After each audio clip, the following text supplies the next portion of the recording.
thank you for listening to Trekker Talk, a fan podcast devoted to the adventures of 23rd century bounty hunter Mercy St. Clair from the pages of Trekker Comics by creator, writer, and artist Ron Randall. I'm Darren. And I'm Ruth. This is a fan podcast. We're not affiliated with Ron Randall, and the opinions expressed are just ours. We do this podcast because we always enjoy reading and talking about Trekker and any of Ron Randall's other comics. Please consider visiting trekkercomic.com. That's Ron Randall's official site dedicated to Mercy St. Clair.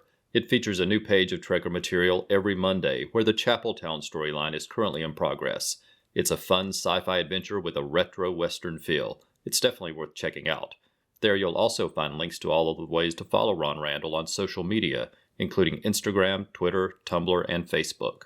TrekkerComic.com also has a link to his Patreon page where you can donate to help support the creation of brand new Trekker material if you want. For a small monthly donation, you get an early look at each week's page, along with a behind-the-scenes look at the development of the page. As a Patreon supporter, you can also get PDF copies of the various Trekker stories, and of course, the satisfaction of knowing you are helping to support new Trekker material. The big news this month is that the next volume of Trekker is now available for pre-order. The book is Trekker Rites of Passage, and will be released by Dark Horse Comics in February. But you can pre-order it right now so you receive it as soon as it's released. You can order it from your local comic shop or directly from Dark Horse Comics. You can also order it from Penguin Random House and Amazon.com. We'll have links to all of those sources in our show notes, so order your copy now. And in most cases, you can pre-order the book at a discounted price. And you know you will want the book, so go ahead and order it now, and maybe you will save a little money at the same time. In this episode, we're covering the first half of The Train to Avalon Bay, which is a double-length story featured in the trade paperback of the same name. This story marked the return of Trekker Mercy St. Clair after an absence of more than a decade, but the story is definitely worth the wait. It is a great action-adventure and features some revealing character developments. Since this is a double-length story, we're going to cover it in 2 episodes. And actually, The Train to Avalon Bay trade paperback includes both this double-length story as well as the story City of the Dead, so technically we'll actually cover this book in 3 episodes. The book is available in a printed trade paperback published in 2014, and the story was serialized in Dark Horse Presents in 2013. You can also get a digital copy from Comixology or the Dark Horse Comics app, as well as from the Amazon Kindle store. And later in this episode, we'll share some of the great comments and feedback we've received since last time, so we hope you'll stick around. The show is much more fun for everyone when we hear from you. It's a pleasure to share your comments, so please write in and let us know what you think. Tell us how you discovered Trekker. Which characters do you like the most? What's your favorite issue? Any stories or thoughts you want to share will be appreciated. So stop by trekkertalk.com for links to all of our social media connections, or send us an email at trekkertalk@gmail.com, and we'll include your comments in a future episode. Train to Avalon Bay, Part 1. The Train to Avalon Bay is a 50-page story that was published in 2013 in Dark Horse Presents, issues 24 through 29, and in the Train to Avalon Bay trade paperback in 2014. The story is written and illustrated by Ron Randall. The glorious colors are by Jeremy Colwell. Letters are by Ken Brusnak. The cover features a scene that should be familiar to any listener of Trekker Talk, since it's the image we use for our show logo. It is an image of Mercy St. Clair inside of a purple circle, both guns drawn, and she is firing her smaller pistol with a blast of laser fire. In the background, a split image illustrates the 2 very different worlds she patrols, including the dangerous streets of New Guelph and the harsh, arid lands surrounding the city. The story opens in New Guelph. It's dusk, and the city seems covered in a soot-filled cloud. An armed man is running through a dark alley. Using her reeler, Mercy swings in from above toward Beachman, her latest quarry. Beachman turns and fires his gun, but Mercy is nowhere in sight. A worried Beachman looks around frantically, and suddenly Mercy crashes through the wall behind him, knocking him to the ground. Later, the police arrive, and Mercy's Uncle Alex pays her the bounty for Beachman. The 2 can't manage more than a short and indirect conversation, as neither can think of how to talk about the recent death of Paul Clemens. He was a police officer in Uncle Alex's precinct, and Mercy's former lover.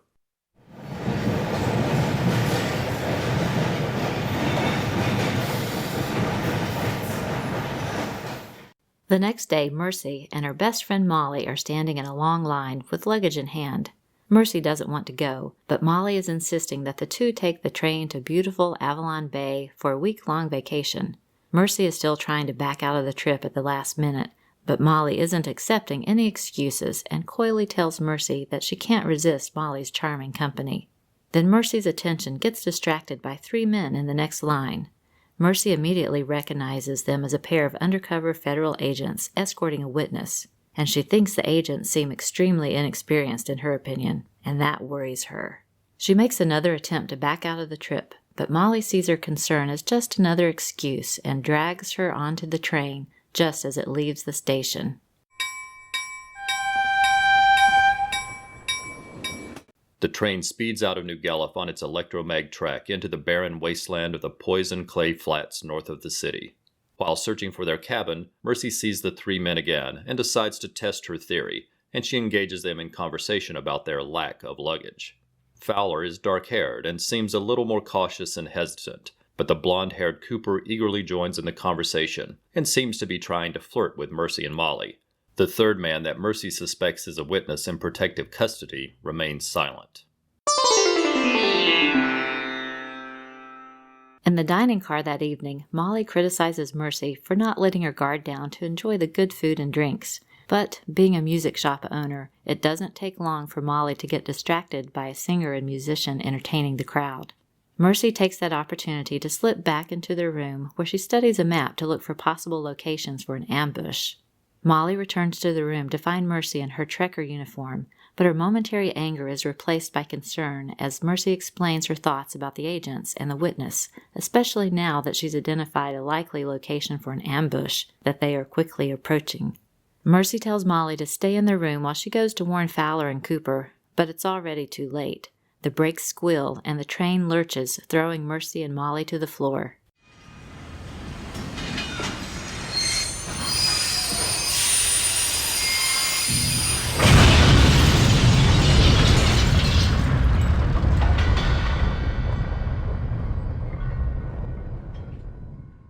A moment later, Mercy rushes from the room with her guns in hand, telling Molly to seal the door behind her, and she repeats those instructions to other passengers as she runs through the corridors.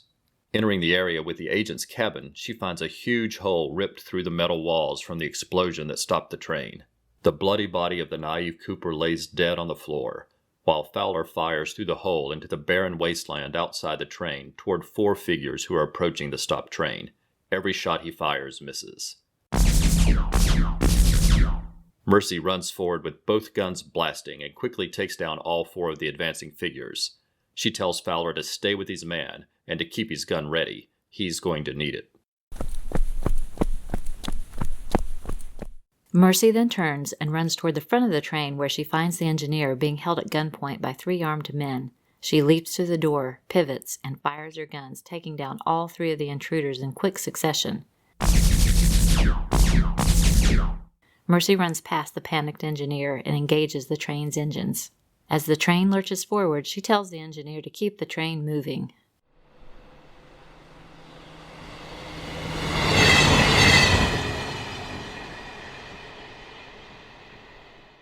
Mercy races back to Fowler and begins questioning him, but his lack of experience leaves him rambling incoherently and repeating that it was supposed to be a simple witness transfer. Finally, the other man speaks up. His name is Trass. Mercy slams him against the wall, demanding to know who's after him. Just then, a familiar voice calls out to Mercy, and she turns to see Molly, who has come to see if there is anything she can do to help. Mercy's stern expression evaporates as she looks at her best friend, the little music shopkeeper who isn't fazed by the bodies, blood, and debris surrounding her.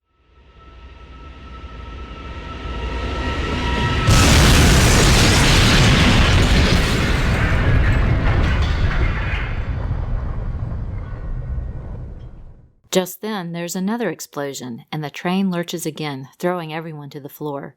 Mercy grabs Molly and tells Fowler to grab Trass and follow her. Standing at the gaping hole in the side of the train, Mercy pulls out a reeler and fires it into the distance and swings from the train with Molly in tow. Another explosion echoes from behind them, and Fowler and Trass are thrown to the barren ground outside of the train. Mercy falls on Molly, pinning her to the ground, protecting her from flying debris. Molly looks up at Mercy in amazement, She's never seen Mercy in action before.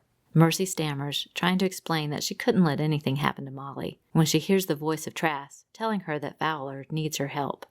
Fowler's leg is broken, and Mercy knows it won't be long before the intruders on the train realize where they've gone.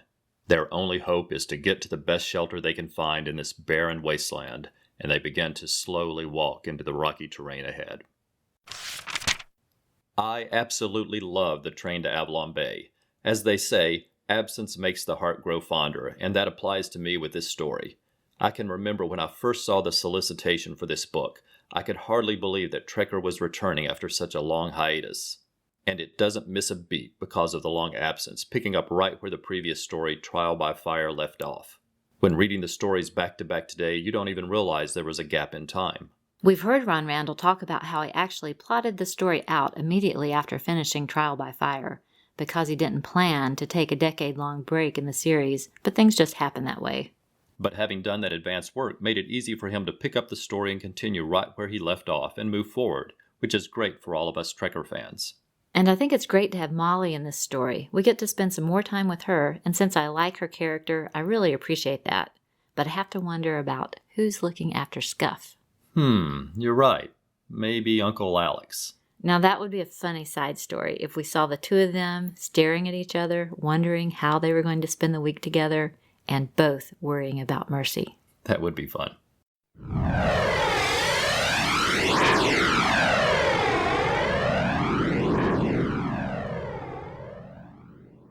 Now let's take a few minutes to talk about our favorite pages and panels. Ruth, what were some of your favorite pages? Okay, let's start on page 16. Okay, just a moment. Okay, I'm there. Okay, the dining car scene. I love the atmosphere. The use of warm, earthy colors and the views of the musician make it seem like a great place to spend time. And I think it serves to reinforce Molly's point that Mercy should try to relax and enjoy herself. Now flip back a few pages to number 10. Okay, I'm there. And as I was going back through the book, the details on this page drew me in. I love the city buildings and the backgrounds. It's a night scene with a variety of light sources, some from headlights of flying cars and the lights on and in the police cars, for example. The shading based on those light sources is great, and the color choices and whatever the effects are to make those lights work in the scenes is very well done. I really agree. I almost picked this one as one of my favorite pages. I'm glad that you did because I love the very first panel in the page with the police hover cars there, and I love the two panels near the bottom of the page where Mercy stretches out her arm and fires her reeler and then swings off into the distance. It's a great page. And now my last choice for favorite page. Turn to page 27, further over. Okay, I'm there. I like the first large panel with the dramatic image of the train on the busted rails and with the rising fire and smoke all around it. Then the 4 vertical panels I think are very well structured to show the quick commanding actions by Mercy to get Molly and the others out of the train, ending with a great 3D view of the reeler shooting just out and off the edge of the last panel. I agree. Those 4 vertical panels really do propel forward and make you feel that it's moving really fast. And I love that last image of the reeler too. You have good taste as well. So for me, there are so many great action pages in this issue that I had to start with one of those. But I found it difficult to choose which one. But in the end, I decided on page 22. Okay, I've got it. It has so many great action poses of Mercy. She's firing her weapons, she's leaping over debris, she's pivoting and then taking out 3 armed intruders in quick succession. I just love everything about it. It's an action-packed, fast-moving page. That's great. I enjoyed that one too. And then let's flip over to page 11. Just a few more pages. I got it. Okay, this may not be an obvious choice, but it's a definite favorite of mine. It's the page where Mercy and Molly are standing in line to board the train, and it offers great examples of the way Ron Randall can use camera angles to make seemingly mundane scenes very interesting. Mercy is standing astride, taking up a maximum amount of space as though she's in charge, while Molly is standing demurely with her arms crossed in front, minimizing her space. But as she starts to talk about her irresistible charms, she gets this very coy look on her face. And then suddenly the scene changes when Mercy sees the 3 men in the other line. I like that as well. Yeah, I see what you mean about her stance in that first panel is very commanding and confident of herself. And for my favorite page, that's going to be the very first page in the book, back on page 7. Okay, just a moment. 8, 7. I got it. That image of Mercy swinging into view is fantastic, and it's the perfect way for Mercy to return to readers. It's a commanding image of her, and I love that it includes both her cape and the reeler. In addition, there's a view of the skyline of New Guelph behind her, as well as the dirty, smoggy skies to establish the location. It's the kind of opening page that lets you know there is more excitement to come, and it's the perfect image to remind longtime readers of why they love Mercy St. Clair, and a great way to introduce new readers to Trekker. I love it. It is gorgeous. I love it too. Okay, now let's move on and talk about our favorite panels. Let me start with the last panel on page 22. Okay, let me flip there. All right, I'm there. I love how Mercy's figure slips down and off the bottom edge of the page. I think it helps add motion and excitement to the action in the scene where she is dodging the incoming weapon blast. I agree. In fact, placing Mercy slightly off the panel frame occurs a few other places with nice effects. See page 21. Okay. And then 17 and 18 for more examples. Oh, okay, yes. And then especially you'll notice she is running off and out of the panel on page 18. I really like that. Yes, I do too. Okay, back to my favorite panels. Now go to page 9. Okay, I'm there. See the top panel? Oh, yes. There, Mercy is crashing through a wall to tackle the bad guy. I think it looks great. And there are chunks and splinters of wood flying through the air everywhere. Very exciting. I agree. I really like that panel.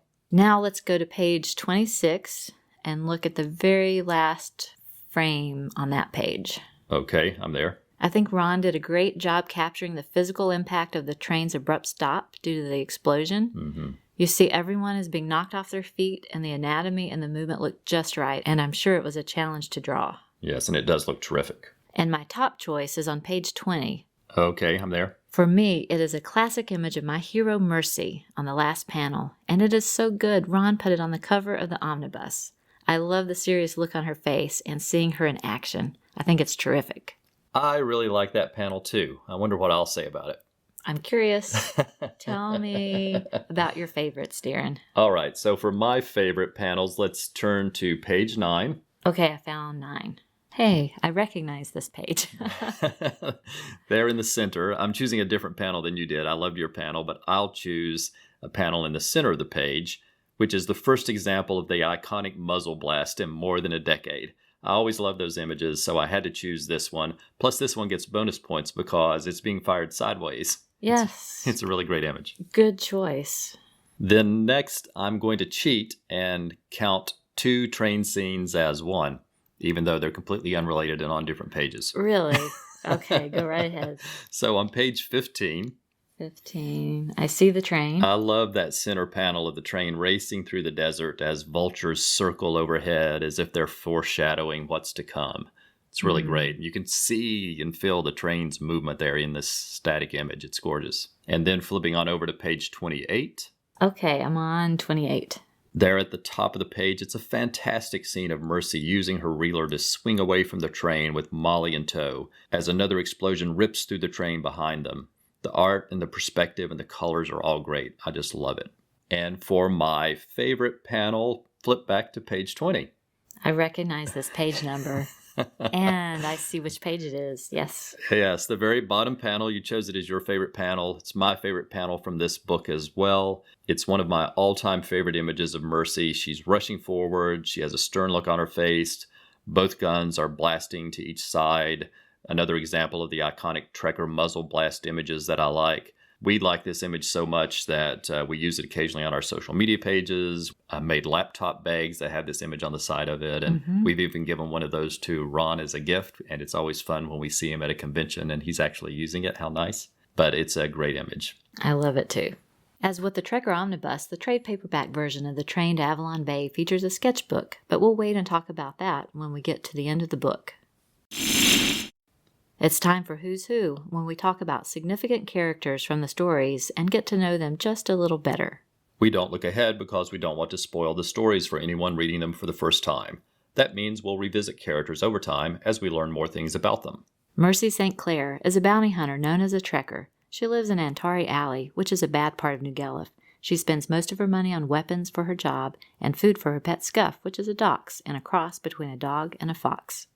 Alex St. Clair is Mercy's uncle and a lieutenant in the police force. The police and trekkers don't generally like each other, but these two definitely care for each other and sometimes collaborate on cases.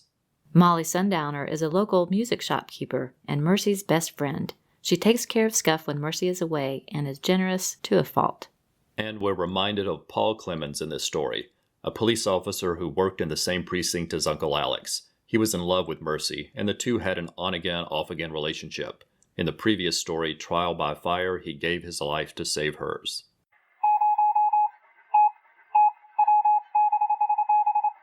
Next up is Trekker Transmissions, where we share the listener feedback we've received since last time. Thanks to everyone for all of the great comments. They add so much to the show. So a big thank you to everyone who took the time to write in or to get in touch through social media. In the last episode, we celebrated the 50th anniversary of Star Trek by sharing our personal Star Trek memories and covering the Star Trek Unlimited comic series with art by Ron Randall. We received lots of great responses and happily learned many fans of Trekker love Star Trek too. Lori Sutton, former DC editor and writer of You Choose Stories and our friend, proclaimed, "Every Trek fan will relate to this." Martin Gray of the great blog Too Dangerous for a Girl said, "I never knew there was such a comic. Intriguing." Chris Mounts included our last episode on his top 3 podcast episode list. Thanks, Chris. We received a great letter from Chris Franklin of the Supermates podcast that he does with his lovely wife Cindy. They did a Star Trek anniversary tribute in episode 59 of their fun show. He wrote, "I really enjoyed hearing about your Star Trek origins and memories. That cruise sounded amazing. I didn't even know such a thing ever occurred, and you two were there. I'm insanely jealous right now. Oh, and I'm glad you had some Trek Power records, Darren. I did too. Rob and I need to cover some more of those over on our Power Records podcast. Yes, that would be great, Chris." Karen Williams of the excellent blog Between the Pages wrote, "We were also married in 1988. We bought about 10 to 20 of the single episodes on VHS. Love your discussion of your Star Trek memories. So many of those parallel ours. Star Trek the Original Series is my favorite TV series, and The Voyage Home is my favorite Star Trek movie. William Shatner and Leonard Nimoy are two of my favorite actors. I highly recommend the audiobook version of Shatner's book about Nimoy. I don't usually listen to nonfiction, but I really enjoyed that book." We got that book from Audible on Karen's recommendation and enthusiastically agree with her. And she added, "I wish IDW would reprint those Star Trek Unlimited comics. The Ron Randall covers are gorgeous." And thanks to Karen for letting writer Paul O'Connor know we mentioned Mercy's cameo on 4 Seconds on Trekker Talk. And as a reminder, 4 Seconds also features art by Carl Kiesel, who is also a member of Helioscope Studios. Tony Greenall posted another great episode from Trekker Talk this week, featuring the 50th anniversary of Star Trek and Ron Randall's Trek books. Tony said he loved the memories of getting into Star Trek as a kid and tracking it down on TV and in the cinema. He said his earliest Star Trek memory was receiving a Star Trek annual from an uncle one childhood Christmas, and he wishes he still had it. Tony Greenall also sent a note to make us aware of the positive mention that Ron Randall and Trekker received on a recent episode of Comic Book Noise that covered Future Quest, where Ron does some occasional art. And Tony did a post to encourage others to pick up some art by Ron Randall. Tony shared that he has a print by Ron on his wall that he looks at every day that he won in one of our contests. John Baker posted, "Just got done listening to the podcast and I enjoyed it enthusiastically. Talking about Star Trek is like welcoming old friends back into your life after they've been gone for a while. It's a world so many of us grew up with and have enjoyed the interesting additions to this world through film, TV, and print. And fun to know that so many of us have remained faithful to our fandom for these 50 years. Thanks for taking us on this wonderful walk with your podcast. I also enjoyed how the Star Trek, Ron Randall, and Trekker worlds meld together for a fun relationship through the comics. Again, great show, and filled with interesting tidbits and pleasant memory-inducing moments." Thank you for those kind words, John. John Baker also let me know that he enjoys the passive-aggressive, sneaky machinations of the Romulans as well. Glad we have that in common, John. Joe Crawford of the blog For the Non-Discerning Reader wrote, "I really loved the newest episode. It was great to hear the origins of your fandom for Star Trek. Like Ruth, I mostly became interested later on. My sister always watched the original series after school, and sometimes I would watch along. I had some of the action figures from the motion picture, but I would not say that I was a fan. That all changed with Khan. I was the right age and was wowed. I have followed the various series off and on ever since. The Star Trek comics by Marvel are a blind spot for me. I was out of reading at the time they had the license, but I loved the DC run. These unlimited issues sound great." And we must thank Joe, who surprised us with a treasure trove of comics, including some great Star Trek issues, to help us celebrate the 50th anniversary. He also included issues of Doctor Who and some issues of Archie as well. Thank you so much, Joe. That was very generous. Our good friend Linda Tranfeld from the UK enjoyed the Star Trek-related photos we shared on Facebook and shared several kind words there as she enjoyed a walk with us down memory lane. Colin Stapleton of the Worst Comic Podcast Ever, in name only, left us a review on iTunes, especially about the Star Trek episode. He said, "Great show as usual, guys. I love the occasional side trip, and your personal recollections of the show made it a very intimate experience. You both have great recording voices, and I'm pumped to get to the next episode. Live long and prosper." Clinton Robinson of the Coffee and Comics blog wrote, "Excellent coverage and tribute to Star Trek's 50th anniversary.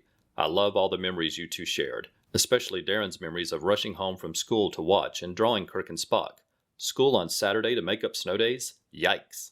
Personally, I came to Star Trek a little backwards. I knew of the show and movies, but never really paid much attention. I was a much bigger Doctor Who fan, and still am, honestly. But things changed for me in 1987. There was something new coming out called Star Trek The Next Generation that caught my attention, and I just had to watch it. I stayed up late when the first episode aired to give it a try, and from that moment on I was hooked. I'm pretty sure I never missed an episode. If I knew I wouldn't be home to see it, you better believe I had the VCR set. It was from here that I actually started paying more attention to the original series. I can't say that one is necessarily better than the other because they both are great in different ways." And we have some highlights to share from Paul, our friendly neighborhood Spidey fan from Belfast. To celebrate Star Trek's 50th anniversary, he and his sister Lynn attended the massive Destination Star Trek convention in the UK that had dozens of guests for all of the various Star Trek series and more than 25,000 attendees. Paul begins, "It was great fun. Lynn and I had a ball. They had 2 replica bridges, one original, the other Next Generation. They had a Klingon area as well. You could get your picture taken by yourself on either bridge, or there were options for the stars to pose and join you on the bridge. Each time a star came onto the bridge for one of their photo sessions, a huge cheer went up." Paul is a big fan of George Takei and talked about attending his discussion panel. He wrote, "What can I say? Icon, inspiration, fantastically funny man. He spoke about getting the Star Trek job, Gene Roddenberry's vision, and the impact of the show. He also acted out scenes from Star Trek VI. Hilarious! Even doing a James Doohan impersonation. There was a standing ovation, of course." Walter Koenig's talk was moderated by Garrett Wang from Voyager. They knew each other obviously and had a ball doing the Q&A. In addition to Star Trek, Walter also talked about his time on Babylon 5, which I'll say is another favorite show of ours. This convention even included a performance of William Shatner's one-man show, Shatner's World, in which he tells his autobiography firsthand with pictures and film clips on the screen behind him. Ruth took me to see this for my birthday a few years ago, and it's great. Paul wrote, "I loved it. Some things I knew, some not. He appeared to be truthful, funny, and entertaining. I had to keep pinching myself that this man was 85, running and jumping around the stage. Amazing. Live long and prosper." Thanks for sharing all of that with us, Paul. Gene Hendricks of the Hammer Strikes wrote in about the Star Trek episode, which we really appreciated since we know he's a huge fan as well, and he said, "It's always great to hear how people discover the stuff they love." Gene is so kind, and after hearing our Thor and Loki episode, he gave us a wonderful book titled Norse Myths. It's a great collection of so many myths. We've both been reading it and enjoying it. Thanks, Gene. Firestorm fan Shag took the Trekker Omnibus with him on a business trip recently and posted a picture online saying, "I've been enjoying Trekker's adventures on my travels." The Let's Talk Masters of the Universe fan site did a terrific Friday Follows for Ron Randall, calling him the creative mind behind Trekker Comic and its protagonist Mercy St. Clair, and including photos of Ron and Mercy. It was a great post. They also let us and Jeremy Colwell know that they were headed to the comic shop to pick up a copy of the new He-Man Thundercats comic. Jeremy does the colors on that title, and they are great. Ron Randall contributed a great sketch of Orion to the Hero Initiative for their Kirby Wake Up and Draw charity fundraiser that helps comic creators in need. Congratulations to the lucky bidder who picked up a great item and helped a very good cause. And speaking of Ron Randall, lucky residents in Hawaii had the opportunity to meet him recently at Maui Comics, where he signed books and did sketches. I'm confident that trip to Hawaii was purely for research purposes, and I'm sure we'll see Mercy on a tropical adventure in the near future. Paul Hicks of the Waiting for Doom podcast in Australia is no longer waiting for his prized Trekker Omnibus signed by Ron Randall. He sent us his thanks and added that Trekker Talk is superb. Thank you, Paul. Hope you enjoyed the book. And we'll close with a sincere thank you to Pablo Ventura. He is an artist and surprised us with 2 beautifully rendered ink sketches of Mercy St. Clair. These are amazing. One has Mercy climbing a ladder with her cape blowing in the wind, and the other has her with a very atmospheric nighttime background as she is poised for action. Pablo had sent a couple of shots of the works in progress, but we were absolutely stunned when we opened the package and saw them in person. They're gorgeous. Thanks, Pablo. That was so very generous of you.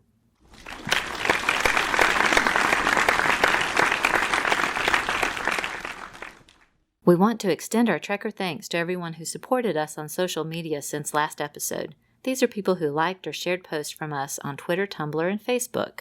Your support helps draw attention to the podcast, and best of all, helps to spread the word about the Trekker series.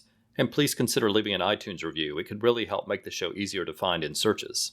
Before we start, let me say if we miss a name, please let us know and we'll correct it in the next episode. And also forgive us if we mispronounce your name. Just email us and let us know. We'd be happy to correct that next time as well. Andrew Leyland of Hey Kids Comics and the Two True Freaks Network. Ange of the Supergirl Comic Bucks commentary blog. Ashford of Feathers and Foes of Birds of Prey podcast and Straight Outta Gallifrey. BC Fan 101. Ben Robbins. Brian Mulvey. Captain Marvel. Carolyn Wallace. Chris Dingsdale. Chris Franklin of the Supermates podcast. Chris Mounts. Chris Sheehan, co-host of Weird Comics History and Cosmic Treadmill podcasts. Clinton Robinson of the Coffee and Comics blog. Cullen Stapleton of the Worst Comics podcast ever, in name only. Dan Cooney, artist and illustrator of the Tommy Gun Dolls and Valentine. DC in the 80s. Deborah Franklin. Diablo Frank of the Idlehead of Diablo Martian Manhunter blog. Dr. G, Man of Nerdology of the Pulp to Pixel podcast. Ed Terry and Nick Moore of Till Productions.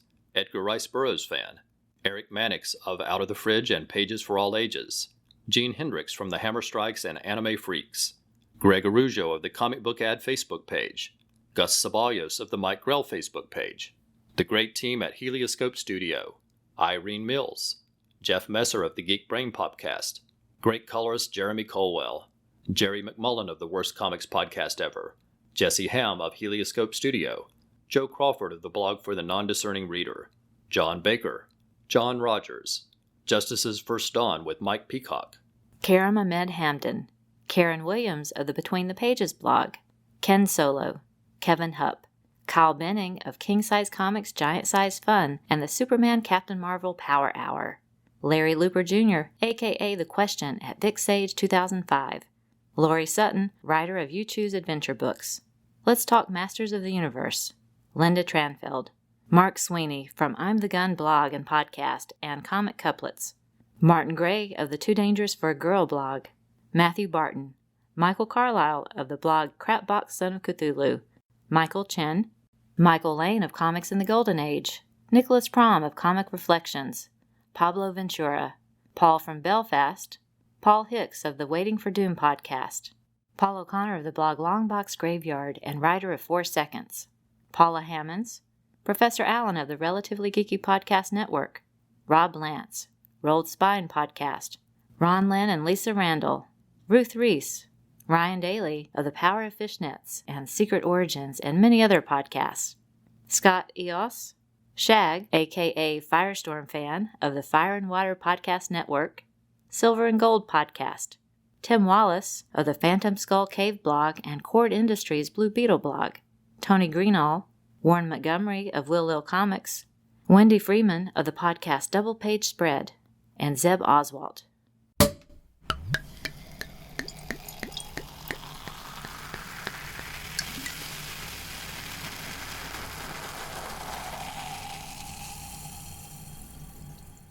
It's time for the Trekker Toast Award, where we recognize someone who has gone above and beyond in supporting Trekker Talk. This person is one of our earliest followers. He has done a great job of promoting Trekker Talk from the beginning and consistently likes and retweets our posts to help get the word out about our show. He is also a constant supporter of Ron Randall. He grew up reading Trekker, and that excellent introduction into comics sparked his love of drawing. So we lift our glasses and give a thankful Trekker toast to Pablo Ventura.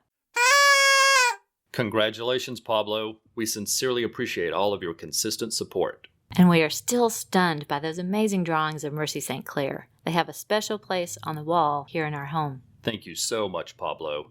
And we'll be back after we play a couple of promos for other podcasts that you might enjoy. Beautiful as Aphrodite. Wise as Athena. Stronger than Hercules. Swifter than Mercury. Explore the 75-year history of the Amazon princess with Wonder Woman, Warrior for Peace, a monthly podcast available on iTunes, Stitcher, and at wonderwomanwarriorforpeace.wordpress.com.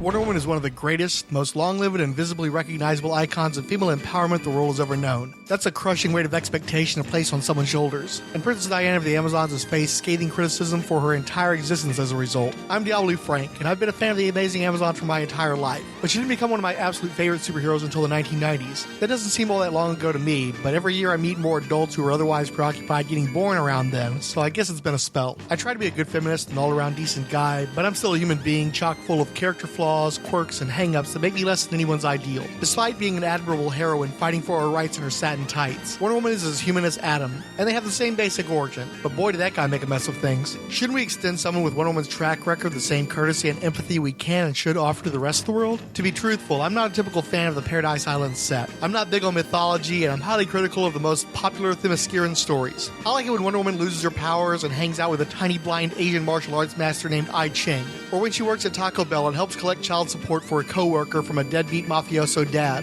or when she rides around on kangaroo ponies from outer space and is a little too into bondage and spanking for the squares. Wonder Woman is great, but I really miss Diana Prince, the reminder that the heroine feels and fails and bleeds like the rest of us. That's why I call my podcast about her Diana Prince Wonder Woman, and the music playing in the background is from the off-model Kathy Lee Crosby TV movie from 1974, because I like to remember there's a woman behind all that wonder, and I'd like to talk about her if you care to listen, on iTunes, Shout Engine, and the Internet Archive. It's time for What's Up, when we talk about other things going on outside the world of Trekker. We were fortunate to make a quick trip to Baltimore Comic Con. It's one of our favorite comic conventions, and this year we were happy to see some guests and friends while we were there. Ron Randall's display of prints was great, and we were happy to see his lovely daughter Lisa, who was there to help out. She is so very nice and is a lot of fun to talk with, and gives us good recommendations on other comics to try. And the ultimate Trekker mascot Scuff was there to help out as well. Shortly after we arrived, Ron shared an exciting story with us that we just missed seeing when he had an unexpected conversation with Sean Astin at his booth. For those who don't know, Sean Astin is the actor who played the loyal and courageous hobbit Sam in the Lord of the Rings films. Sean was also a guest at Baltimore Comic Con and had been walking around the show floor while live streaming video on Periscope when Ron's books caught his eye. Sean interviewed him about his work and bought the books, and he posted the video on Twitter, where we got to see it later. Ron is a fan of J.R.R. Tolkien and admires Sean Astin's work, so he was understandably delighted. We'll include a link to a photo of Sean with Ron as well as the video. Sean Astin spent more than 10 minutes with Ron, so it's definitely worth checking out the video. While we were there, we picked up a copy of the Baltimore Comic Con yearbook. There's a different theme for the book every year, and guests contribute art to it. This year's theme was Archie Comics. Ron created a fun image set at the beach where we find an enamored-looking Archie carrying Scuff and handing him to Mercy and Molly, who are wearing swimsuits and relaxing on the beach. In the background, Betty and Veronica look on jealously. And the great Jeremy Colwell did the colors for this gorgeous image. We had the good fortune to meet Katie Sackhoff at another convention this year. She is one of the stars of the sci-fi series Battlestar Galactica and the mystery Longmire. We've heard Ron Randall say that she would be his dream actress to play Mercy on film ever since Carl Kiesel first mentioned the idea. So we took the opportunity to show her a picture of Mercy and to tell her about Trekker and Ron Randall. Katie Sackhoff was very pleasant and seemed genuinely interested. She asked how to learn more, so I gave her a Trekker card so she could check it out later. She said, "Here's hoping," and then signed a photo for Ron saying, "I'm your Trekker," and we surprised Ron with that autograph at the Baltimore Con. Also at the Baltimore show, we had the chance to meet Mark Schultz for the very first time. Mark Schultz is the creator, writer, and artist for the comic Xenozoic Tales, known to some as Cadillacs and Dinosaurs, and we do a podcast about that comic called Xenozoic Xenophiles. We were shocked to learn that he had actually heard of our podcast from Ange of the Supergirl Comic Box Commentary at another convention and had been listening to the show. That was amazing. We had a wonderful conversation with him about everything from comics to the beauty of black and white films, and he volunteered to record an interview with us for a future episode of our Xenozoic podcast. Thank you so much, Mark Schultz. And it was interesting to learn that Mark Schultz and Ron Randall are friends and had even gone out to dinner at the Baltimore show. It was so much fun to find that two of our all-time favorite comic creators are friends. And of course, that made us think about how much fun it would be if the two of them did a crossover print that somehow featured Mercy St. Clair teaming up with Hannah and Jack. Wouldn't that be a fun image to see? Being fans of Aquaman, we were also pleased to meet Paul Pelletier at the Baltimore Con, and we had him sign some issues of Aquaman. His art was outstanding, and we particularly liked his run on the comic when he worked with writer Jeff Parker, who's also a member of Helioscope Studios with Ron Randall. And while we were at Baltimore Comic Con, we met Tim Wallace of Cord Industries, a Blue Beetle blog, as well as the Phantom Skull Cave blog. This was our first time meeting Tim, but he was easy to spot because he came dressed as none other than Ted Cord, complete with awesome sunglasses, driving gloves, and a Blue Beetle shirt. He's a great guy, and we really enjoyed our conversations. And we were very happy to catch up with our friend Mike of Comics in the Golden Age podcast at the convention. He is terrific and knows so much about many comics from across the ages. We enjoyed meeting his lovely wife and one of his daughters who were also at the convention. They were having a wonderful day, in part because they all met Hallie Atwell, the star of Agent Carter, at the con. Nice. Professor Allen and Emily of the Relatively Geeky Podcast Network were also at the Baltimore Comic Con, but sadly, they were only there on Saturday and we were only there on Sunday, so we weren't able to meet up with them. However, Professor Allen did let us know that he stopped by to see Ron Randall at the con, and the two of them had a great conversation as well. As we mentioned at the beginning of the episode, the new Trekker book is available for pre-order, and we were excited when Facebook friend Rob Lance shared a photo of the ad for Trekker Rites of Passage from the new issue of Previews. He tagged us in the post, and we shared it on our Trekker Talk Facebook page, and later noticed that Ron Randall had shared it on his page. A big thanks to Rob for being the first to share that with us. And if you haven't pre-ordered your copy, just check with your local comic shop this month, or follow up with Dark Horse or Amazon or your favorite bookstore to place your order. The book will be out in February, and we all want to see a large number of pre-orders, which would make it easier for Ron Randall to schedule future publications of Trekker.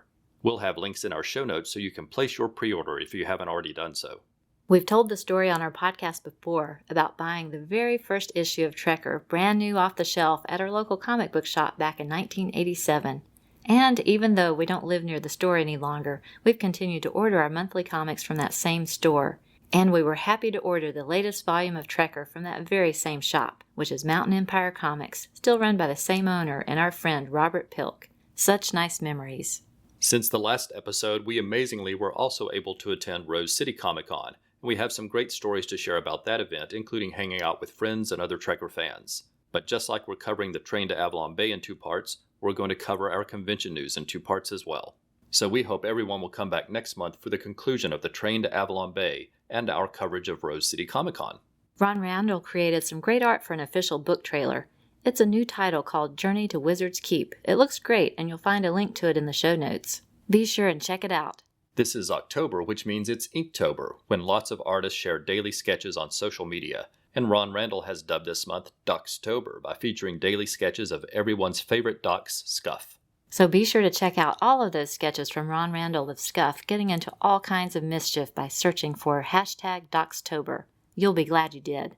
And if you want some more Inktober goodness, check out Ken Solo, who has been posting daily sketches as well. We've liked them all, and to date our favorite is a terrific drawing of Marta Kristen as Judy Robinson from the 1960s series Lost in Space.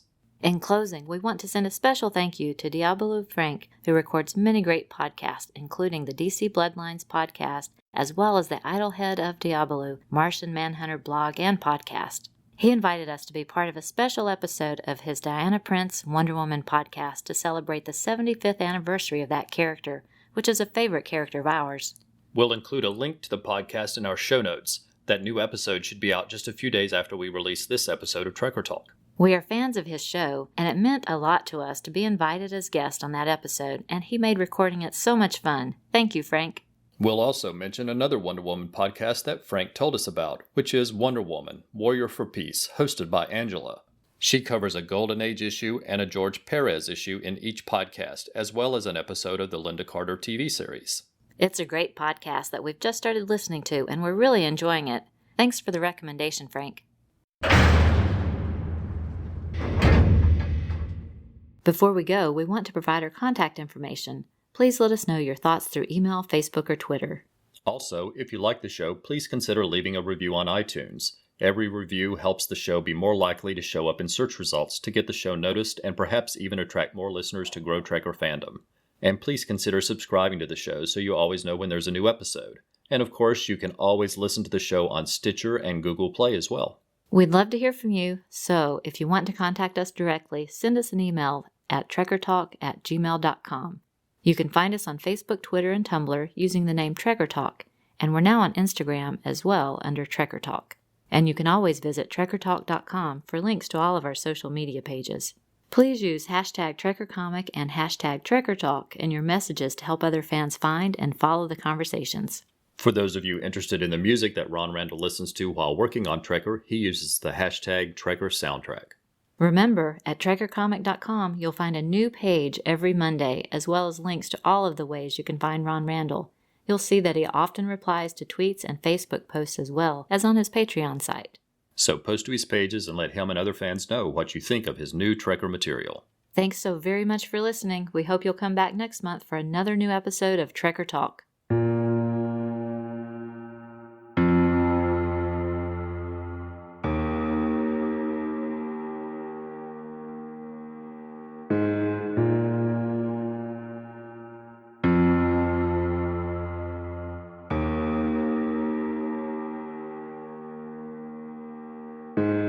Trekker Talk is a proud member of the Comics Podcast Network.